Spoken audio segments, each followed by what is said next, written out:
ఓం నమో వెంకటేశాయ.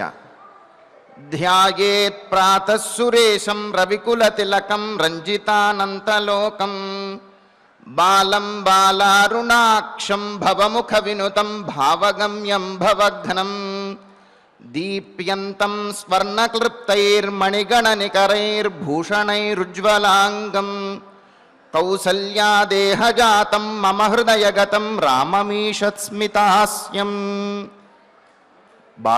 బాలసూర్యుని వలె ప్రకాశించు విశాలమైనటువంటి నేత్రములు గలవాడు, సమస్త లోకమునకు ఆనందాన్ని చేకూర్చువాడు, కౌసల్యాతనయుడు, రఘుకులోత్తముడు అయినటువంటి శ్రీరామచంద్రునికి నమస్కరిస్తూ తదభిన్న స్వరూపుడైనటువంటి ఆ శ్రీనివాసుని యొక్క దయా విశేషం చేత సమస్త మానవాళికి ధర్మ తత్పరతను సకల కార్యసిద్ధిని చేకూర్చాలన్నటువంటి సంకల్పంతో తిరుమల తిరుపతి దేవస్థానం వారు నిర్వహిస్తున్నటువంటి శ్రీమద్ రామాయణం అయోధ్యాకాండ ప్రవచన పారాయణ కార్యక్రమంలో నేటికి మనం 233వ రోజులోకి ప్రవేశించాం. ఈ కార్యక్రమాన్ని ముందుగా శ్రీ గురు ధ్యానపూర్వకంగా సంకల్పవాక్యాలను అందరము కలిసి పలుకుతూ ప్రారంభం చేసుకుందాం. శ్రీ గురు ధ్యానం. గురుర్బ్రహ్మా గురుర్విష్ణుః గురుర్దేవో మహేశ్వరః గురుః సాక్షాత్ పరం బ్రహ్మ తస్మై శ్రీ గురవే నమః. శ్రీనివాస ధ్యానం. శ్రీ వెంకటాద్రినిలయః కమలాకాముకః పుమాన్ అభంగుర విభూతిర్నః తరంగయతు మంగళం. అథ సంకల్పః. శ్రీమదాదివరాహ క్షేత్రే విరాజమానస్య శ్రీ పద్మావతీ జానేః అఖిలాండకోటి బ్రహ్మాండ నాయకస్య శ్రీరామచంద్ర రూపాంతరస్య భగవతః శ్రీ వెంకటేశ్వర స్వామినః సన్నిధౌ హనుమత్ సీతా లక్ష్మణ భరత శత్రుఘ్న పరివార సమేత శ్రీరామచంద్ర పరబ్రహ్మణః పరిపూర్ణానుగ్రహేణ అస్మిన్ భువనే సమస్తాధివ్యాధీనాం నివారణార్థం భారతవర్షే విద్యా విత్త వాణిజ్య కృషి వైద్య వైజ్ఞానిక దేశరక్షణాదిరంగేషు విద్యమానానాం ఆస్తిక మహాజనానాం సర్వేషాం సకుటుంబానాం ఆయురారోగ్యైశ్వర్య సద్బుద్ధీత్యాది సర్వశుభఫలప్రాప్త్యర్థం ధర్మాచరణద్వారా శ్రీరామరాజ్యస్య పునర్వ్యవస్థాపనార్థం ఉద్యోగార్థినాం సముచితోద్యోగప్రాప్త్యర్థం దంపతీనాం అనుకూల దాంపత్య సిద్ధ్యర్థం సంతానస్య పితృవాక్య పరిపాలనానుకూల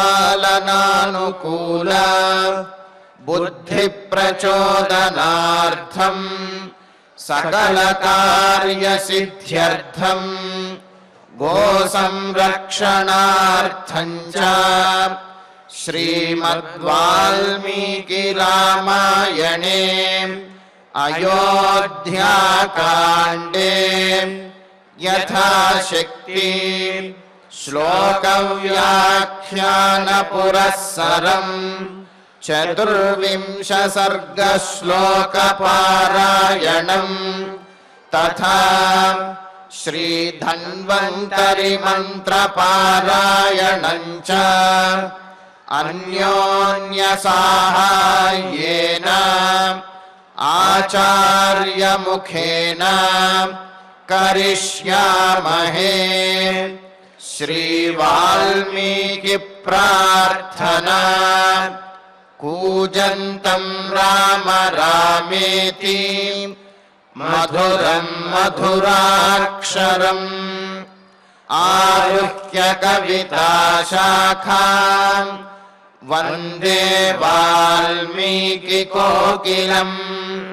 श्री आञ्जनेय प्रार्थना। मनोजवं मारुततुल्यवेगम्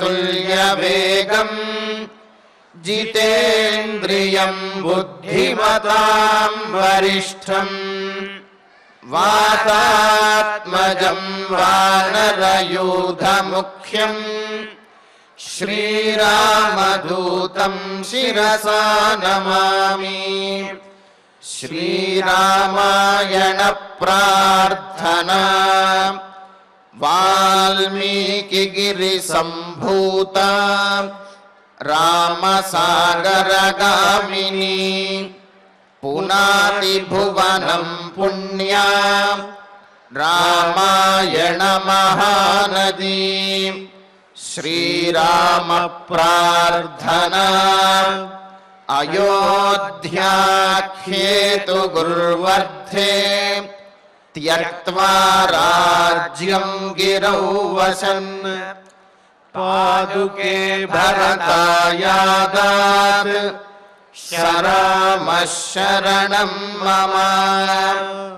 श्रीरामचन्द्र परब्रह्मणे नमः।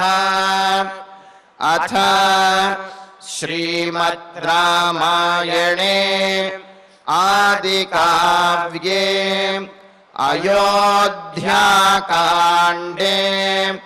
चतुर्विंशः सर्गः। ఓం నమో వెంకటేశాయ. లక్ష్మణస్వామిని శ్రీరామచంద్రమూర్తి ఓదార్చిన తరువాత కౌసల్యాదేవి తన పుత్రుడైన రామునితో, నాయనా నువ్వు అరణ్యానికి వెడితే మాకెంతో కష్టం కలుగుతుంది అని భావం కలిగేటట్లుగా సంభాషిస్తూ ఉన్నది. మాట్లాడేటప్పుడు ఆ కౌసల్యాదేవి కంఠంలో కన్నీరు నిలిచిపోయి వాక్యం స్పష్టంగా రావట్లేదు. రాముని వియోగ దుఃఖాన్ని భరించలేని పరిస్థితి ఆమె మాటల్లో గోచరమవుతూ ఉన్నది. మా పుణ్యముల పంట శ్రీరామచంద్రమూర్తి ఏనాడు దుఃఖాన్ని అనుభవించి ఉండడు కదా, తనతో పాటు అందరూ ఆనందంగా ఉండాలి అని కోరుకునేటువంటి ఉత్తమమైన లక్షణం కలిగిన వాడు. ఏ సందర్భంలోనైనా ప్రియదర్శన, ప్రియమైన దర్శనం కలవాడు. మన పరిస్థితుల్ని బట్టి ఒకనాడు మనం ఏదన్నా దుఃఖంలో ఉన్నప్పుడు పలకరించడానికి ఎవరైనా వస్తే మన హావభావాలు వేరుగా ఉంటాయి. వాళ్ళ మీద అంత ప్రసన్నంగా మన దృష్టిని నిలపలేం. కోపంగా మాట్లాడతాం లేదా దుఃఖంతో మాట్లాడతాం. ఆనందంగా ఉన్నప్పుడు ఎవరైనా వస్తే అతిశయించినటువంటి ఉత్సాహంతో మాట్లాడతాం. కానీ రాముణ్ణి ఏ స్థితిలో ఎప్పుడు ఎవరు చూసినా సదైక ప్రియదర్శన అనే బిరుదు కలిగిన వాడు. ఏక ప్రియదర్శన, ఎప్పుడూ ఒకే రకమైన అనుగ్రహపూర్వకమైన ప్రేమతో నిండిన దర్శనం కలిగిన చక్కని రూపం శ్రీరామచంద్రమూర్తిది. అందువల్ల ఏ ప్రాణి రాముణ్ణి చూసినా కూడా ఆనందాన్ని అనుభవిస్తుంది. ఒక నాటకంలో భాసుడు అంటాడు, ప్రతిమా నాటకంలో, అరణ్యంలో ఉన్నటువంటి ఆ చెట్లు, తటాకాలు, గాలి ఇవన్నీ ఎంతో అదృష్టాన్ని పొందాయి. రామాభిధానం, రాముడనే పేరు కలిగినటువంటి నా పుత్రుణ్ణి అవన్నీ స్పృశిస్తున్నాయి. అరణ్యంలో ఉన్న గాలి స్పృశిస్తోంది రాముణ్ణి, నీరు స్పృశిస్తోంది, చెట్లు రాముని ఉనికిని ఆనందిస్తున్నాయి. అంటే ప్రకృతికి కూడా ఆనందాన్ని కలిగించేటువంటి కమనీయమైన రూపం. పుంసాం మోహన రూపాయ పుణ్యశ్లోకాయ మంగళం అని వర్ణించినట్లుగా మానవులకే కాదు ప్రకృతిని కూడా పరవశింపజేసేటువంటి దివ్యమైన స్వరూపం. సర్వభూత ప్రియం వదః, అందరితోనూ ప్రేమగా మాట్లాడతాడు. అటువంటి రాముడు దశరథుని వల్ల నా యందు జన్మించాడు. అతన్ని విడిచిపెట్టి నేను ఎలా ఉండగలను? రాముడు మాత్రం ఆ అరణ్యంలో దుంపలు తింటూ నేల మీద, కఠినమైన నేల మీద ఏ విధంగా శయనించగలడు అని దుఃఖపడుతోంది. అదృష్ట దుఃఖో ధర్మాత్మా సర్వభూత ప్రియం వదః మయి జాతో దశరథాత్ కథముంచేన వర్తయేత్. ఇన్నాళ్ళు ప్రేమగా పెంచుకున్నటువంటి నా కుమారుడు అరణ్యంలో కష్టాలు పడాలనే ఆలోచన వస్తేనే మాట రావటం లేదు అని బాధపడుతోంది. అంతేకాదు, యస్య భృత్యాశ్చ దాసాశ్చ మృష్టాన్యన్నాని భుంజతే కథం స భోక్ష్యతే నాథో వనే మూల ఫలాన్యయం. ఇక్కడ మధురమైన భక్ష్యాలన్నీ తింటున్నాడు, అడవికి వెళితే కందమూలాలు తినాలని మాత్రమే కాదు కౌసల్య భావం. అతడు రాజ్యంలో ఉంటే చాలు, అందరూ పంచభక్ష పర్వాన్నాలే భుజిస్తారు, అన్నార్తులనే వాళ్ళు ఉండరు, కరువు కాటకాలు ఉండవు, దేశం సుభిక్షంగా ఉంటుంది. అది రాముని పరిపాలన, రాముని గుణం. గుణాన్ని బట్టే పరిస్థితులు మారుతూ ఉంటాయి. మన మనస్సు స్వచ్ఛమై కల్మషం లేనిదైతే అంతా మనకు అలాగే గోచరిస్తుంది. ఒకవేళ మనలో అటువంటి సద్బుద్ధి లేకపోయినట్లయితే అణువణువున అడ్డంకిగాను ఇబ్బందిగానే ఉంటుంది. రాముని యొక్క హృదయం ఎంత స్వచ్ఛమైనదో అదే లోకంలో ప్రతిబింబించి అందరికీ సుఖాన్ని కలిగిస్తుంది. రాముడే గనక రాజ్యంలో ఉంటే అన్నం లేక బాధపడేవాడు గాని, దొంగతనాలు గాని ఏమీ ఉండవు. యస్య భృత్యాశ్చ దాసాశ్చ, ఆ రామచంద్రమూర్తి భృత్యులు, ఆయనకు సేవ చేసేటువంటి భటులు ఎవరైతే ఉంటారో వాళ్ళందరూ కూడా ఆనందంగా ఉంటారు, ఐశ్వర్యంతో మెలుగుతారు. దాసాశ్చ, వాళ్లే కాదు దాసులు కూడా. రాముని కుటుంబమే కాదు, రాముణ్ణి సేవించేటువంటి సేవకులతో సహా అందరికీ సుఖమే తప్ప దుఃఖాన్ని పొందేవాళ్ళు ఏ ఒక్కళ్ళు ఉండరు. వాళ్ళందరూ మృష్ట అని అన్న అని భుంజతే, ఎంతో మధురమైన ఆహారాన్ని స్వీకరిస్తారు రాముడు ఇక్కడుంటే. మరి తన సేవకులు భృత్యులే అంతటి ఆహారాన్ని స్వీకరిస్తూ ఉంటే రామునికి మాత్రం అడవిలో ఉండి ఈ దుంపలు తినాల్సిన అవసరం ఎందుకు వచ్చింది అని కౌసల్య బాధ. కథం స భోక్ష్యతే అనాథ, అందరూ ఉండి కూడా ఎవరూ లేనివాళ్లాగా దిక్కుతోచని పరిస్థితుల్లో ఆ అరణ్యంలో ఒంటరిగా అక్కడ కన్నమూలాలు తినాల్సిన అవసరం ఏముంది? వనే మూల ఫలాని అయం మూల ఫలాని, ఆ దుంపలే తింటాడు. అదే నాకు తలుచుకుంటేనే దుఃఖంగా ఉంది అని కౌసల్య బాధపడుతోంది. క ఏతత్ శ్రద్ధేత్ శ్రుత్వా కస్య వా న భవేత్ భయం గుణవాన్ దయితో రాజ్ఞా రాఘవో యద్ వివాస్యతే. ఇంతవరకు రాముణ్ణి అరణ్యానికి పంపిస్తున్న విషయం అంతఃపురంలోనే ఉంది, బహిర్గతం కాలేదు. ఎవరు నమ్ముతారు అసలు ఈ విషయాన్ని? ఎవరికి చెప్పినా దశరథుడు రాముణ్ణి అడవికి పంపిస్తున్నాడా అంటే ఇది నమ్మదగింది కాదు, ఇది చమత్కారంగా చెప్పే మాట. దశరథుడు ఏంటి రాముణ్ణి అడవికి పంపించడం ఏమిటి, వెళ్ళవయా అంటారు తప్ప దాన్ని నమ్మే పరిస్థితి అయోధ్యలో ఎవరికీ లేదు. శ్రద్ధ పెట్టరు కూడా. గుణవాన్ దయిత రాఘవ, ఎందువల్లంటే తప్పులు చేస్తేనే కదా దేశ బహిష్కారం. పూర్వం ఇదే విధంగా సగర చక్రవర్తి కుమారుడు ఒకడు ఉండేవాడు, అసమంజసుడనే పేరు కలిగిన వాడు. అతడు అయోధ్యలో ఉండేటువంటి చంటి పిల్లల్ని తీసుకువెళ్ళి నదిలో పడేయటం, ప్రజల్ని ఇబ్బందికి గురి చేశాడు. అప్పుడు ప్రజలందరూ మొరబెట్టుకుంటే సగర చక్రవర్తి కుమారుడైనా కూడా లోకానికి కంటకుడయ్యాడు కాబట్టి ఇతన్ని క్షమించకూడదు అని పంపించేశాడు దేశం నుంచి. మరి రాముడి పరిస్థితి అలా ఉందా? దయితః, ఎంతో ఇష్టుడు దశరథ మహారాజుకి. ఎందువల్ల ఇష్టుడు అంటే పుత్రుడనే ప్రేమ వ్యామోహమే కాదు, గుణవాన్, చెప్పిన మాట వింటాడు. గురువులు చెప్పిన మాట వింటాడు, తండ్రి చెప్పిన మాట వింటాడు, గుణవంతుడు. ఆయన వల్ల ఇంటి మీదకి ఎవరు వచ్చి గొడవ పెట్టలేదు. ఆయన్ని చూడాలనే అందరూ ఎదురు చూస్తున్నారు, నిరీక్షిస్తున్నారు.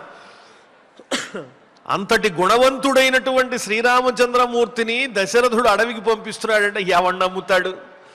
రాజ్ఞా వివాస్యతే, దశరథుని చేత అరణ్యానికి పంపబడుతున్నాడనే మాట నిజమే అయితే అందరికీ భయం పుడుతుంది. ఇంత గుణవంతుణ్ణే రాజు అరణ్యానికి పంపించాడంటే రేపు మన బతుకేమిటో.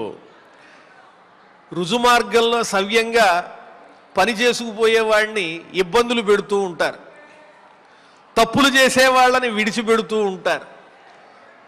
సరిగ్గా పనిచేసేవాడినే ఇబ్బంది పెడుతూ ఉంటే పని చెయ్యని వాళ్ళకి ఎప్పుడైనా అనిపిస్తుందిగా, పనిచేసేవాడినే ఇలా ఏడిపిస్తున్నారంటే రేపు మన పరిస్థితి ఎలా ఉంటుందో అన్నట్లుగా రామునిలో ఏ దోషము లేదు, సవ్యంగా ఉన్నాడు, అందరికీ ఆనందాన్ని ఇస్తున్నాడు, పెద్దల్ని గౌరవిస్తున్నాడు. ఇంతటి ప్రియుడైన రామచంద్రమూర్తినే దశరథ మహారాజు అడవికి వెళ్ళమన్నాడంటే ఇక సామాన్యులమైన మన్ని ఈ మహారాజు ఎప్పుడైనా బయటికి పంపించేస్తాడేమో అని ప్రజల్లో ఒక విధమైనటువంటి అనిశ్చితి ఏర్పడుతుంది. రాజు తీసుకునేటువంటి నిర్ణయం ప్రజలకు ఆనందాన్ని కలిగించేదిగా ఉండాలి. మరి ఇక్కడ రాముడంతటి వాడిని పంపిస్తే మనకి దిక్కేంటి? ఏతశ్రుత్వా కహా శ్రద్ధేత్ కస్య భయం న భవేత్, ఎవడికి మాత్రం భయం కలగదు. ముందు అసలు ఎవడు నమ్మడు. ఒకవేళ ఈ వార్తని విని విశ్వసిస్తే గనక వాళ్ళల్లో చెప్పలేనంత దిగులు కలుగుతుంది. ఇది కేవలం మన ఇంటి సమస్య మాత్రమే కాదు, దేశం మొత్తానికి సంబంధించినటువంటి సమస్య అని కౌసల్యాదేవి బాధపడుతోంది. క ఏతత్ శ్రద్ధేత్ శ్రుత్వా కస్య వా న భవేత్ భయం గుణవాన్ దయితో రాజ్ఞా రాఘవో యద్ వివాస్యతే అని బాధపడుతూ నూనంతు బలవాన్ లోకే కృతాంతః సర్వమాదిశన్ లోకే రామ అభిరామస్త్వం వనం యత్ర గమిష్యసి. నువ్వే అరణ్యానికి వెడుతున్నావంటే దైవము బలీయమైనది, దైవగతిని ఎవరు తప్పించుకోలేరన్న మాట స్పష్టమైపోయింది. ఎక్కడో ఏదో జరిగితే మరొక చోట ఏదో జరిగిందన్నట్లుగా సంబంధం లేకుండా ఉంది ఈ పరిస్థితి.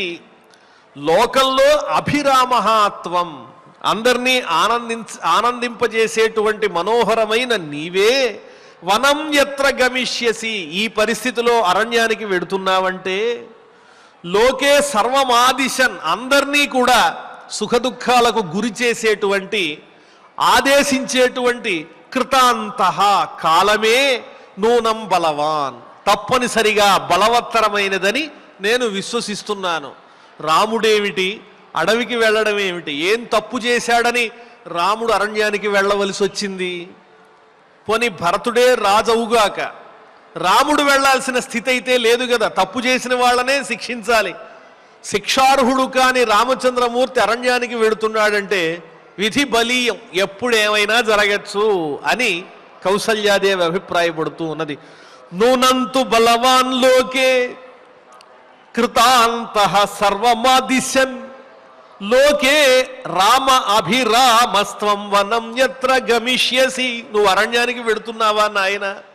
ఆ ఆలోచనే నాకు దుఃఖాన్ని కలిగిస్తూ ఉన్నది అని చెబుతూ అయంతు మమాత్మభవః తవాదర్శన మారుతః విలాప దుఃఖ సమితః రుదితాశ్రుహుతాహుతి. నాలో శోకం అనేటువంటి అగ్ని పుడుతూ ఉన్నది, అది నన్ను నిలువునా దహించేస్తోంది. అది ఎటువంటి అగ్నిలో తెలుసా? అగ్నికుండే లక్షణాలు ఏమిటి? వాయువు తగిలితే పెరిగిపోవటం. మరి నాలో ఉన్నటువంటి శోకాగ్ని ఏ వాయువు చేత ప్రేరేపింపబడుతోందో తెలుసా? అగ్నికి వాయువు తోడుండాలిగా. నువ్వు కనిపించవు అనే ఆలోచన ఏదైతే ఉందో అదే గాలి.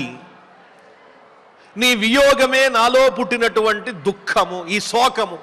ఈ శోకాన్ని పెంచేది ఏమిటి అంటే అయ్యో రాముడు ఇంకా నాకు కనిపించడు కొన్నేళ్ల దాకా అనే ఆలోచన ఏదైతే ఉందో అది గాలిగా మారి నా శోకం అనేటువంటి అగ్నిని బాగా ప్రజ్వలింపజేస్తూ ఉన్నది. శోకం అంటే కుమిలి కుమిలి బాధపడడం. మామూలు ఏడుపుని శోకం అని పిలవరు, అది అంతము లేనటువంటిది శోకం అంటే. అలా అలా కుమిలి కుమిలి బాధపడుతూ ఉండడాన్నే శోకం అంటారు. అది మాటి మాటికి పెరుగుతూ ఉంటుంది, తలుచుకున్నప్పుడల్లా బాధ కలుగుతూ ఉంటుంది. అలాంటి శోకం అది దేని చేత పెంపొందింపబడుతూ ఉన్నది అంటే తవా దర్శన మారుత, ఇంకా నీ దర్శనం నాకు లేదు, నువ్వు నా కంటి ఎదుట కనిపించవనేటువంటి గాలి ఏదైతే ఉందో అది ఈ శోకాన్ని బాగా రెచ్చగొడుతూ ఉన్నది, పెంపొందిస్తోంది. మరి అగ్ని పెరగడానికి వాయువు ఒక్కటే ఉంటే సరిపోతుందా? సమిధలు కూడా కావాలిగా. ఆ అగ్నిలో వేయబడేటువంటి సమిధలు ఏమిటి? ఇంధనం. విలాస దుఃఖ సమిధ, ఏడుపు. ఆ ఏడుపు వల్ల వచ్చేటువంటి దుఃఖం ఏదైతే ఉందో అదే సమిధ. గాలి ఓ పక్కన ఆ అగ్నిని పెంపొందిస్తూ ఉంటే మధ్యలో ఇంధనం వేసినట్లుగా ఆ దుఃఖం ఏదైతే ఉందో, ఏడుపు ఏదైతే ఉందో ఆ ఏడుపే సమిధగా మారింది. మరి అగ్నిలో ఆహుతులు వేస్తారుగా, ఆ వేసేటువంటి ద్రవ్యం ఏమిటి అంటే, ఆహుతి ఏమిటి అంటే రుదితాశ్రుహుతాహుతి. ఏడుపు వల్ల కంటి నుంచి ధారాపాతంగా వచ్చేటువంటి కన్నీరు ఏదైతే ఉందో అదే అగ్నిలో వేసేటువంటి ఆహుతి అని చెబుతోంది కౌసల్య. అంటే దుఃఖంలో కూడా యజ్ఞ సంబంధమైన విషయాలు మాట్లాడుతోంది. మన మనోభావాలు ఉచితంగా ఉంటే మాట్లాడే ప్రతి మాట కూడా అందంగానే ఉంటుంది, కావ్యంగా ఉంటుంది. అలా వికారంగా ఉంటే ఒకవేళ హృదయం చెప్పేవన్నీ కూడా వికారంగానే వస్తాయి. సహజంగా ఉదాత్తమైన భావం కలిగినది కాబట్టి కౌసల్య ఆమె చెప్పే ప్రతి మాట యజ్ఞం అయిపోయింది. యజ్ఞానికి కావలసింది ఏమిటి? అగ్ని. అగ్నిలో కావలసిన సమిధలు, దానికి కావలసినటువంటి ఆహుతి, ఇవన్నీ యజ్ఞానికి కావాలి కదా. ఆ యజ్ఞ సంబంధాన్ని తన దుఃఖానికి సమన్వయం చేస్తూ చెబుతోంది కౌసల్య. ఇది వాల్మీకి యొక్క చక్కని పాండిత్యం. సహృదయంతో ఎవరైతే ఉంటారో వాళ్ళందరి హృదయాన్ని ఆహ్లాదంగా ఆకర్షించేటువంటి గొప్ప రచన. అక్కడున్నది ఏమిటి? కౌసల్యాదేవి దుఃఖం. ఆ దుఃఖాన్ని అందంగా మలిచి యజ్ఞంలాగా వర్ణిస్తూ ఉన్నారు. నాలో ఉన్నటువంటి శోకాగ్నిని పెంపొందించేటువంటి వాయువు ఏమిటి అంటే నువ్వు కనపడకపోవటమే నాయన. అలాగే ఏడుపు వల్ల కలిగే దుఃఖం ఏదైతే ఉందో అదే నా శోకాగ్నిలో వేయబడేటువంటి సమిధ. నా కన్నీళ్ళు ఏవైతే ఉన్నాయో అదే అగ్నికి అర్పించేటువంటి ఆహుతి. నా వల్ల కాదు, నిన్ను చూడకుండా నేను ఉండలేను. అయంతు మమాత్మభవ తవాదర్శన మారుత విలాప దుఃఖ సమిధ రుదితాశ్రుహుతాహుతి అని చెప్పి చింతాబాష్ప మహాధూమ తవాదర్శన చిత్తజ కర్షయిత్వా భృశం పుత్ర నిశ్వాసాయాస సంభవ. ఇంకా వర్ణిస్తున్నారు. తవాదర్శన చిత్తజ, తవ అదర్శన చిత్తజ, నిన్ను చూడకపోవటం చేత హృదయమునందు పుట్టేటువంటి ఈ అగ్ని ఎలా ఉంటుందంటే చింతా బాష్ప మహాధూమ. మరి అగ్ని అంటే దానికి పొగ కూడా ఉంటుందిగా. పొగ ఏమిటి అంటే చింత, విపరీతమైన ఆలోచన. ఆ చింత అనబడేటువంటి బాష్పము అంటే ఆవిరి. చింత అనేటువంటి ఆవిరే పొగబట్టి నా దేహమంతా ఆవరించిపోతుంది. నువ్వు అరణ్యానికి వెడుతున్నావు అనగానే నా దేహమంతా కూడా చింత అనబడే ఆవిరికి సంబంధించిన పొగ పట్టిపోయింది. నా దేహమంతా నాకేమీ కనిపించటం లేదు, దిక్కులు తోచటం లేదు. ఈ అగ్నిని మాత్రం బాగా పెంపొందించే విధంగా నిశ్వాసాయాస సంభవ.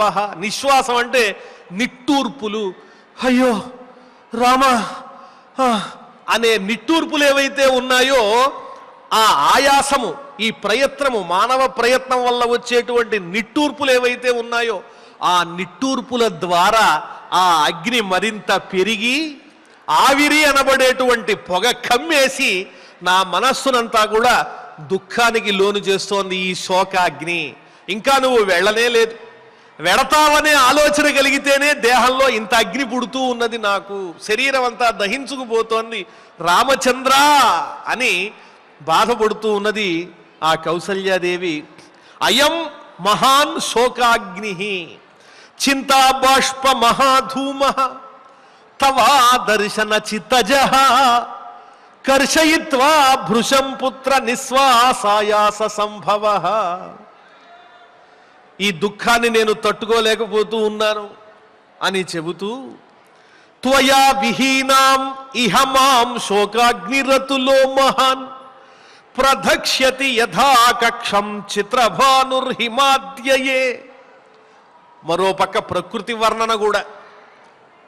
శిశిర ఋతువు పూర్తయిపోయి గ్రీష్మ ఋతువు ప్రవేశించిన తరువాత ఆ ఎండకు ఎండినటువంటి పొదలు ఏవైతే ఉంటాయో, చెట్లు పర్వతాల మీద మనం చూస్తూనే ఉంటాం, అప్పుడప్పుడు నిప్పు అంటుకుపోయి కొన్ని మైళ్ళ దూరం పాటు ఆ వృక్షాలు మొక్కలు అన్నీ కూడా దహింపబడుతూ ఉంటాయి ఎండాకాలంలో.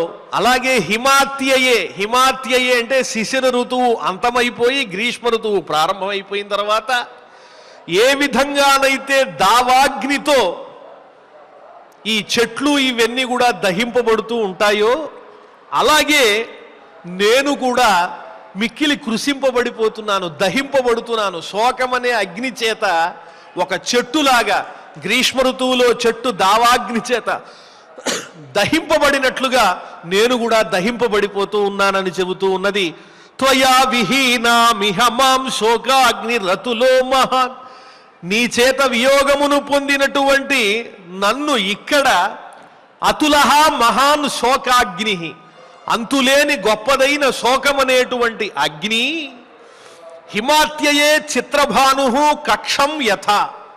కక్షం అంటే ఒక పొదని ఏ విధంగా అయితే హిమాత్యయే గ్రీష్మ ఋతువునందు అగ్నిదేవుడు దహించి వేస్తాడో, ఆ రకంగా నన్ను కూడా ప్రధక్ష్యతి కాల్చివేయగలడు. నువ్వు ఉంటేనే నా పరిస్థితి ఇంతంత మాత్రంగా ఉంది. ఆ కైక చెప్పిన మాటే వింటాడు దశరథ మహారాజు. నువ్వు లేనప్పుడు ఈ రాజ్యంలో భరతుడు గనక రాజైనట్లయితే ఇక నా పరిస్థితి ఏమిటి? నన్ను ఎవరు పట్టించుకుంటారు? నువ్వు దూరం అయిపోయావు, నా మంచి చెడులు చూచేటువంటి కుమారుడవు. ఇక నా పరిస్థితి అగ్నికి ఆహుతైనటువంటి ఎండాకాలంలో ఉన్న పొదలాగా అయిపోతుంది. నాకు దిక్కే లేదు, నువ్వే నాకు దిక్కు. కాబట్టి నీతో పాటు నేను కూడా వస్తాను, నన్ను కూడా అరణ్యానికి తీసుకువెళ్ళు, ఒంటరిగా నేను ఇక్కడ ఉండలేను అని కౌసల్యాదేవి శ్రీరామచంద్రమూర్తి దగ్గర చెబుతూ ఉన్నది. త్వయా విహీనామిహ మాం శోకాగ్నిరతులో మహాన్ ప్రధక్ష్యతి యథా కక్షం చిత్రభానుర్హిమాత్యయే. ఈ వర్ణన అనేది మనలో ఒక కొత్తదనాన్ని, ఆనందాన్ని కలిగిస్తుంది. మనలో ఇలాంటి ఊహలు కూడా కలుగుతాయి, కొత్తగా ఆలోచించేటువంటి ఒక చక్కని భావావేశం కలుగుతుంది. అది ఇటువంటి ఉత్తమమైన భక్తిపూరితమైన కావ్య పఠనం వల్ల కలిగేటువంటి ప్రయోజనం. సద్భావములను కలిగించేటువంటి శక్తి ఉత్తమమైన కావ్యాలకు ఉన్నది. కథం హి ధేను స్వంవత్సం గచ్చంతం నాను గచ్చతి అహంత్వాను గమిష్యామి యత్ర పుత్ర గమిష్యసి. నువ్వు ఎక్కడికైతే వెడతావో అక్కడికల్లా నేను వస్తాను నాయన, నేను ఒక్కదాన్ని ఇక్కడ ఉండలేను అని మరొక చక్కని ఉపమానం చెబుతున్నారు. ఏమిటది? దూడ ఎటన్నా పారిపోతూ ఉంటే ఆవు వెతుక్కుంటూ పరిగెత్తదా, అంబా అంబా అని అరుస్తూ తన దూడని వెతుక్కుంటూ ఏ విధంగానైతే వెళ్ళిపోతుందో, అలాగే నేను కూడా నీ వెంటొచ్చేస్తాను. ధేనుహు స్వం వత్సం గచ్చంతం నాను గచ్చతి కథం హి. పారిపోతున్నటువంటి దూడను అనుసరిస్తూ గోవు వెనకాల వెళ్ళదా? అలాగే నేను కూడా ఒక గోవులాగా నా సంతానమైన నీ వెనుక నేను కూడా వచ్చేస్తా, తప్పకుండా వచ్చేస్తాను. అహం త్వాను గమిష్యామి యత్ర పుత్ర గమిష్యసి. నువ్వు ఎక్కడికి వెడితే అక్కడికి నేను వచ్చేస్తాను అని చెప్పి కౌసల్యాదేవి శ్రీరామచంద్రమూర్తితో పలుకుతూ ఉన్నది. కథం హి ధేను స్వంవత్సం గచ్చంతం నానుగచ్చతి అహల్త్వానుగమిష్యామి యత్ర పుత్ర గమిష్యసి తథా నిగదితం మాత్ర తద్వాక్యం పురుషర్షభః శ్రుత్వా రామోబ్రవీత్ వాక్యం మాతరం భృశ దుఃఖితాం. ఇంతవరకు లక్ష్మణస్వామిని ఓదార్చాడు అతి కష్టం మీద. లక్ష్మణస్వామి పరిస్థితి ఎలా ఉన్నది అంటే ఆవేశంతో ఏదో మీద పడుతున్నట్లుగా ఉన్నది. ఆ వచ్చినటువంటి విపరీతాన్ని తగ్గించి అతని హృదయాన్ని ప్రశాంతం చేశాడు శ్రీరామచంద్రమూర్తి ఒకే ఒక మాటతో. తండ్రి చెప్పినటువంటి మాటను అనుసరించటమే ధర్మము, మిగతాదంతా అధర్మమే నా దృష్టిలో అని చెప్పాడు. అక్కడికి లక్ష్మణస్వామిని ఒక అన్నగా సోదరునిగా నియంత్రించగలిగాడు. మరి ఇక్కడ తల్లి పెద్దావిడ, ఈమెను సాంత్వనగా ఓదార్చాలి. ఆ పరిస్థితిలో ఉన్నాడు ఇప్పుడు శ్రీరామచంద్రమూర్తి. తథా నిగదితం మాత్రా తద్వాక్యం, మాత్రా నిగదితం తద్వాక్యం, తల్లి చేత చెప్పబడినటువంటి ఆ ఉత్తమమైన మాటను విని పురుషర్షభః, పురుషశ్రేష్ఠుడైన శ్రీరామచంద్రమూర్తి శ్రుత్వా రామోబ్రవీత్ వాక్యం, ఈ రకంగా మాట్లాడుతూ ఉన్నాడు. భృశ దుఃఖిత మాతరం, దుఃఖంతో మాట కూడా సరిగ్గా చెప్పలేకపోతూ ఉన్నటువంటి తల్లితో శ్రీరామచంద్రమూర్తి ఈ విధంగా మాట్లాడుతూ ఉన్నాడు. తథా నిగదితం మాత్ర తద్వాక్యం పురుషర్షభః శ్రుత్వా రామోబ్రవీత్ వాక్యం మాతరం భృశ దుఃఖితాం. కైకేయ్యా వంచితో రాజా మయి చారణ్యమాశ్రితే భవత్యా చ పరిత్యక్తః ననూనం వర్తయిష్యతి. అమ్మా, నువ్వు కూడా మోహాన్ని పొందుతున్నావు, ధర్మాన్ని మర్చిపోతున్నావు. ధర్మచింత చెయ్యి. నేను అడవికి వెళ్ళాల్సి వచ్చిందా? మరి ఎందువల్ల వెళ్ళవలసి వచ్చిందంటే కైకేయ్యా వంచితో రాజా, దశరథ మహారాజు కైక చేత మోసగింపబడ్డాడు అనేది నిర్వివాదాంశమే. మోసగింపబడ్డాడు అంటే మాయ చేయబడ్డాడు. ఆమె కోరిన కోరికలు ఏవైతే ఉన్నాయో ఇప్పుడు తీర్చమని పట్టుబట్టింది. ఆయనకి ఏం చేయాలో అర్థం కాని పరిస్థితిలోకి వెళ్ళిపోయాడు. ఆయనకు నాకు రాజ్యం ఇవ్వాలనే ఉంది తప్ప నన్ను అరణ్యానికి పంపించాలని ఏ కోశానా లేదు. మాటకి కట్టుబడ్డాడు. వంచితః, మోసగింపబడ్డాడు.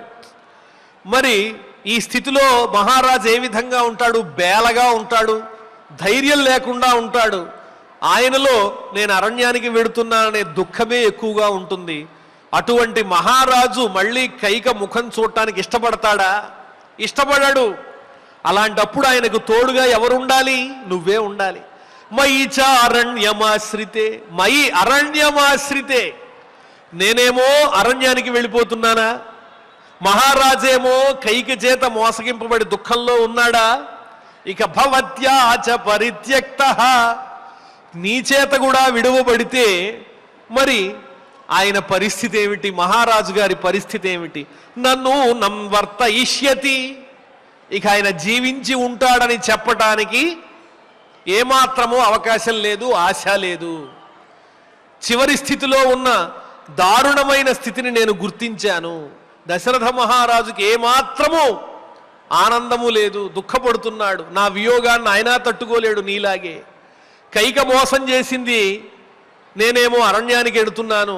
నువ్వు కూడా ఆయన్ని విడిచిపెట్టి నాతో వస్తే ఇంకా గతి ఏమిటి అని చెబుతూ భర్తు కిల పరిత్యాగో నృశంసః కేవలం స్త్రియా సభవత్యాన కర్తవ్యః మనసాపి విగర్హితః.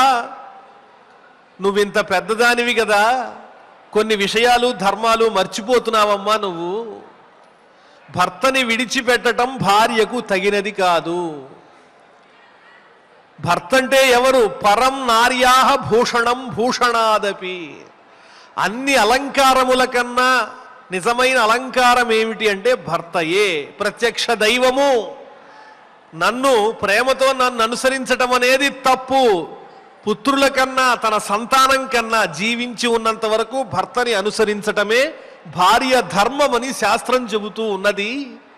అందువల్ల భర్తు కిల పరిత్యాగ, స్త్రియాహ, ఒక స్త్రీకి భర్తు పరిత్యాగ, భర్తని విడిచిపెట్టడం అనేది ఏదైతే ఉందో అది కేవలం నృశంస, కఠినమైన పని, క్రూరమైన పని. భర్తను దండించాలనుకున్న భార్య మాత్రమే అలా చేస్తుంది. భర్తను విడిచిపెడితే అది మహాపాపము. అది నీకు తెలీదా? ఏమిలా మోహపడి నీవు మాట్లాడుతున్నావు? భవత్యా సహా నకర్తవ్య, అటువంటి దుష్టమైన క్రూరమైన పని నువ్వు చెయ్యొద్దు. మనసా అపి విగర్హిత, కేవలం మాటలతోనే కాదు మనస్సులో కూడా ఎప్పుడూ ఆ మాట తలచకూడదు. భర్తని విడిచి వెళ్ళిపోవాలి, సంతానంతో కలిసి ఉండాలనే ఆలోచన భార్యకు తగిన ఆలోచన కాదమ్మా. నువ్వు మోహంలో ఉండి నా మీద అమితమైనటువంటి వాత్సల్యంతో ఈ విధంగా ఆలోచిస్తున్నావు కానీ అది చాలా తప్పు. భర్తు కిల పరిత్యాగో నృశంసః కేవలం స్త్రియా సభవత్యా నకర్తవ్య మనసాపి విగర్హిత. ఇదే రామునిలో ఉన్న గొప్పతనం. అసలు కష్టం వచ్చింది రామునికి. ఆ చుట్టూ ఉన్న వాళ్ళు ఆయన మీద ఉన్నటువంటి ప్రేమానురాగాలతో ఈ విధంగా తమ అభిప్రాయాన్ని తెలియజేస్తూ సహనాన్ని కోల్పోయారు, ఔచిత్యం మర్చిపోయారు. వాళ్ళు అంత దుఃఖపడుతూ ఉంటే వాళ్ళందరినీ తన ఉదాత్త బుద్ధితో ఓదారుస్తూ ఉన్నాడు శ్రీరామచంద్రమూర్తి.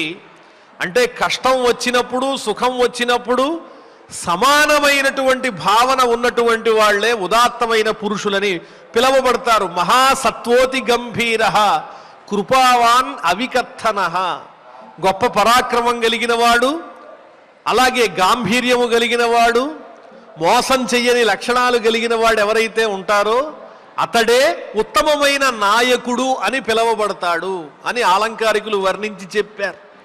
అందువల్ల నీ ఆలోచన తప్పు. భర్తు కిల పరిత్యాగ నృశంసః కేవలం స్త్రియా సభవత్యా నకర్తవ్య మనసాపి విగర్హిత. నీ మనస్సులో కూడా అటువంటి ఆలోచన చెయ్యొద్దు. యావజ్జీవతి కాకుత్స్థః పితా మే జగతీపతి శుశ్రూషా క్రియతాం తావత్ సహి ధర్మ సనాతనః. సనాతనమైనటువంటి ధర్మాన్ని చెబుతున్నాడు శ్రీరామచంద్రమూర్తి. భర్తను అనుసరించటమే భార్యకు క్షేమము. యావజ్జీవతి కాకుత్స్థః, ఈ దశరథ మహారాజు ఎంతవరకు అయితే జీవించి ఉంటాడో తావత్ అంతవరకు మే పితా జగతీపతి, నా తండ్రి అయిన ఈ సర్వం సహా భూమండలానికి అంతటికీ కూడా ప్రభువైనటువంటి దశరథ మహారాజు నా తండ్రి నీకు భర్త. అతడు జీవించి ఉన్నంతకాలం శుశ్రూష క్రియతాం, ఆయనను సేవించు, ఆయన్ని ఇబ్బంది పెట్టద్దు, నాతో పాటు రావాలనేటువంటి ఆలోచన విడిచిపెట్టు. శుశ్రూష క్రియతాం తావత్, భర్తని శుశ్రూష చేయటం ద్వారానే భార్యకు మోక్షం వస్తుంది, భగవద్ అనుగ్రహం లభిస్తుంది. భర్త అంటే ప్రత్యక్ష దైవము, పతియే ప్రత్యక్ష దైవం. అందువల్ల సహి ధర్మ సనాతన, ఇది నేను చెప్పే మాట కాదు, ఇవన్నీ సనాతనమైన ధర్మములే, పెద్దలు చెప్పినవి, వేదవాక్యములే, శాస్త్రములందు వర్ణింపబడినవే. ఈనాటి వరకు పతివ్రతలైన స్త్రీలందరూ కూడా ఇదే ఆచరించారు.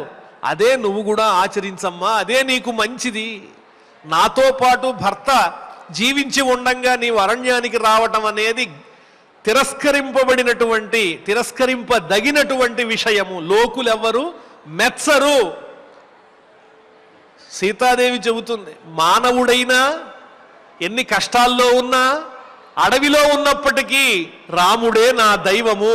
ఓ రావణ, నువ్వు నాకు గడ్డి పరకతో సమానం. నువ్వు ముల్లోకాల్ని జయించి అందరినీ నీ అదుపాగ్యంలో పెట్టుకుని నాకన్నా ఎవరూ లేరు, నన్ను జయించగలిగే వాళ్ళు లేరు, నాకు మరణమే లేదన్నంత ఉత్తమమైన చక్కని వరాలు పొంది ఉండొచ్చు. కానీ దీనోవా, ఎంత దీనుడైనా రాజ్యహీనుడైనా శ్రీరామచంద్రుడే నాకు భర్త, అతడే నాకు అలంకారము అని సీతాదేవి సుందరకాండలో రావణాసురుడితో చెబుతుంది.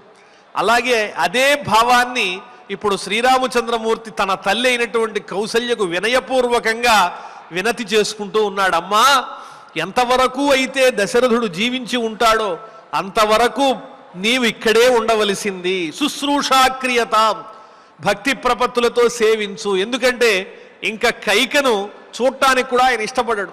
కష్టం చెప్పుకోవడానికి కుమారుణ్ణి పెద్దవాడిని నేనా ఉండడం లేదు, అరణ్యానికి వెళ్ళిపోతున్నాను. అందువల్ల ఈ కష్ట సమయంలోనే నీ ధర్మాన్ని గట్టిగా పట్టుకుని భర్తని సేవించి తరించు అని శ్రీరామచంద్రమూర్తి చెబుతూ ఉంటే కౌసల్య ఆ మాటలు విని కాదనలేకపోయింది. ఎలా కాదంటుంది? ఉన్నవన్నీ నిజాలైతే సత్యం చెప్పినటువంటి వాడు చిన్నవాడైనా కూడా పెద్దవాళ్ళు అనుసరించవలసిందే. ధర్మం అనేటువంటిది అంత గొప్పది. ఏవముక్తాతు రామేణ కౌసల్యా శుభదర్శన తథేత్యువాచ సుప్రీత రామమ క్లిష్టకారిణం. ఎప్పుడైతే శ్రీరామచంద్రమూర్తి ఈ విధంగా మాట్లాడాడో ఆ మాట కాదనలేక రాముని చేత ఈ విధంగా బ్రతిమిలాడబడిన కౌసల్య ఏమంది అంటే తథా, అలాగే అలాగే అనవలసిందే. చెప్పిన మాటలో దోషం ఉంటే కదా తిరస్కరించటానికి, అందువల్ల అలాగే నాయనా అంది తప్ప వ్యతిరేకంగా ఒక్క మాట కూడా మాట్లాడలేకపోయింది. మరి ఆ తరువాత ఏం జరిగిందో మళ్ళీ మనం రేపటి ప్రవచనంలో తెలుసుకుందాం. ఇప్పుడు ఆచార్యుల వారి ఈ శ్లోకాలన్నీ మన చేత పారాయణ చేయిస్తారు. ఓం నమో వెంకటేశాయ.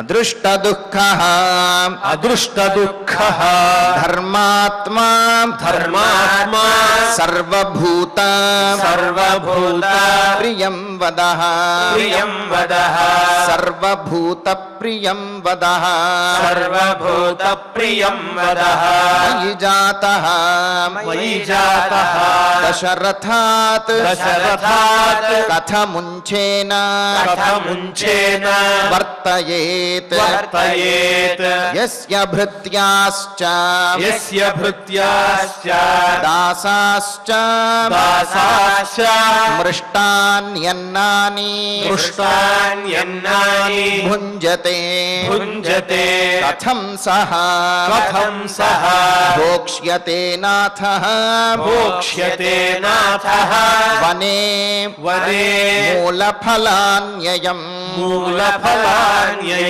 క ఏతత్ క ఏతత్ శ్రద్ధధేచ్ఛ్రుత్వా శ్రద్ధధేచ్ఛ్రుత్వా కస్య వా కస్య వా న భవేద్ భయం న భవేద్ భయం గుణవాన్ గుణవాన్ దయితో రాజా దయితో రాజా రాఘవః రాఘవః యద్వివాస్యతే యద్వివాస్యతే నూనంతు నూనంతు బలవాన్ లోకే బలవాన్ లోకే కృతాంతః కృతాంతః సర్వమాదిశన్ సర్వమాదిశన్ లోకే లోకే రామాభిరామస్త్వం రామాభిరామస్త్వం వనం వనం యత్ర గమిష్యసి యత్ర గమిష్యసి అయంతు మాం అయంతు మాం ఆత్మభవః ఆత్మభవః తవాదర్శన తవాదర్శన మారుతః మారుతః తవాదర్శన మారుతః తవాదర్శన మారుతః విలాప దుఃఖ విలాప దుఃఖ సమిధః సమిధః విలాప దుఃఖ సమిధః విలాప దుఃఖ సమిధః రుదితాశ్రు రుదితాశ్రు హుతాహుతిః హుతాహుతిః రుదితాశ్రు హుతాహుతిః రుదితాశ్రు హుతాహుతిః చింతాబాష్ప చింతాబాష్ప మహాధూమః మహాధూమః చింతాబాష్ప మహాధూమః చింతాబాష్ప మహాధూమః తవాదర్శన తవాదర్శన చిత్తజః చిత్తజః తవాదర్శన చిత్తజః తవాదర్శన చిత్తజః దర్శయిత్వా దర్శయిత్వా భృశం పుత్ర పుత్ర వృషం పుత్ర నిశ్వాసాయాస నిశ్వాసాయాస సంభవః సంభవః నిశ్వాసాయాస సంభవః నిశ్వాసాయాస సంభవః త్వయా విహీనాం త్వయా విహీనాం ఇహ మాం ఇహ మాం శోకాగ్నిః శోకాగ్నిః అతులో మహాన్ అతులో మహాన్ ప్రథక్ష్యతి ప్రథక్ష్యతి యథా కక్షం యథా కక్షం చిత్రభానుః చిత్రభానుః హిమాత్యయే హిమాత్యయే కథం హి ధేనుస్వం వత్సం ధేను సంవత్సం గచ్చంతం గచ్చంతం నానుగచ్చతి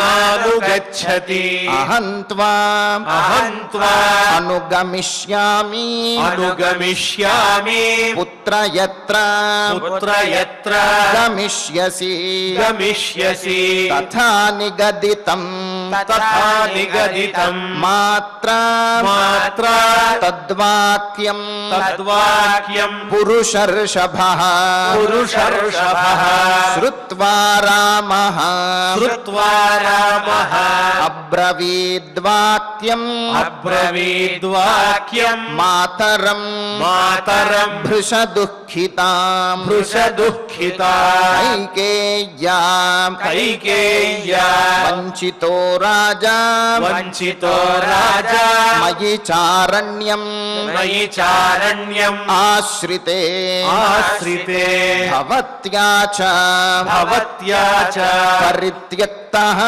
పరిత్యక్తః ననూనం ననూనం వర్తయిష్యతి వర్తయిష్యతి భర్తుః కిల భర్తుః కిల పరిత్యాగః పరిత్యాగః నృశంసః నృశంసః కేవలం స్త్రియాః కేవలం స్త్రియాః సభవత్యా సభవత్యా న కర్తవ్యః న కర్తవ్యః మనసాపి మనసాపి విగర్హితః విగర్హితః యావజ్జీవతి యావజ్జీవతి కాకుత్స్థః కాకుత్స్థః పితా మే పితా మే జగతీపతిః జగతీపతిః శుశ్రూషా శుశ్రూషా క్రియతాం తావత్ క్రియతాం తావత్ సహి ధర్మః సహి ధర్మః సనాతనః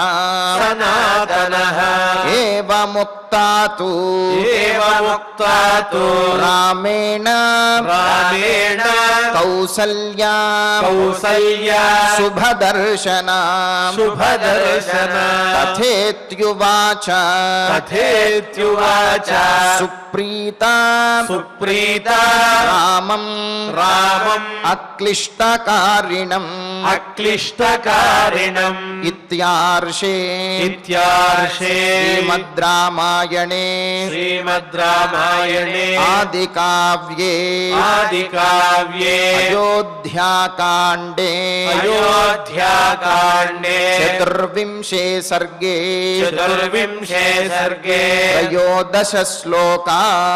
త్రయోదశ శ్లోకాః. ఫలశ్రుతి నుండి మంగళాంతం వరకు అందరము కలిసి పఠిద్దాం. ఫలశ్రుతి ఆయుష్యమారోగ్యకరం యశస్యం సౌభ్రాతృకం బుద్ధికరం సుఖం చ శ్రోతవ్యమేతన్నియమేన సద్భిః ఆఖ్యానమోజస్కరమృద్ధికామైః శ్రీరామచంద్ర పరబ్రహ్మణే నమః. అథ ధన్వంతరి ధ్యానం అచ్యుతానంత గోవింద విష్ణో నారాయణామృత రోగాన్ మే నాశయాశేషాన్ ఆశు ధన్వంతరే హరే ఆరోగ్యం దీర్ఘమాయుష్యం బలం తేజోధియం శ్రియం స్వభక్తేభ్యోనుగృహంతం वन्दे धन्वन्तरिं हरिं धन्वन्तरेरिमं श्लोकम् भक्त्या नित्यं पठन्ति ये अनारोग्यं न तेषां स्यात् सुखं जीवन्ति ते चिरम्। ॐ नमो भगवते वासुदेवाय धन्वन्तरये अमृतकलशहस्ताय वज्रजलौकहस्ताय सर्वामयविनाशनाय त्रैलोक्यनाथाय महाविष्णवे स्वाहा। ॐ वासुदेवाय विद्महे सुधाहस्ताय धीमहि तन्नो धन्वन्तरिः प्रचोदयात्। अथ नवग्रह प्रार्थना। आरोग्यं पद्मबन्धुर्वितरतु नितरां सम्पदं शीतरश्मिः भूलाभं भूमिपुत्रः सकलगुणयुतां वाग्विभूतिं च सौम्यः सौभाग्यं देवमन्त्री रिपुभयशमनं भार्गवः शौर्यमार्तिः दीर्घायुः सैम्यिकेयः विपुलतरयशः केतुः आचन्द्रतारम् अरिष्टानि प्रणश्यन्तु दुरितानि भयानि च शान्तिरस्तु शुभं मेस्तु ग्रहाः कुर्वन्तु मङ्गलम्। अथ क्षमा प्रार्थना। यदक्षरपदभ्रष्टम् मात्राहीनं च यद्भवेत् तत्सर्वं क्षम्यतां देव नारायण नमोऽस्तु ते। अथ भगवत्समर्पणम्। कायेन वाचा मनसेन्द्रियैर्वा बुद्ध्यात्मना वा प्रकृते स्वभावात् करोमि यद्यत् सकलं परस्मै नारायणायेति समर्पयामि। अथ मङ्गलम् श्रियः कान्ताय कल्याणनिधये निधयेऽर्थिनाम् श्रीवेङ्कटनिवासाय श्रीनिवासाय मङ्गलम्।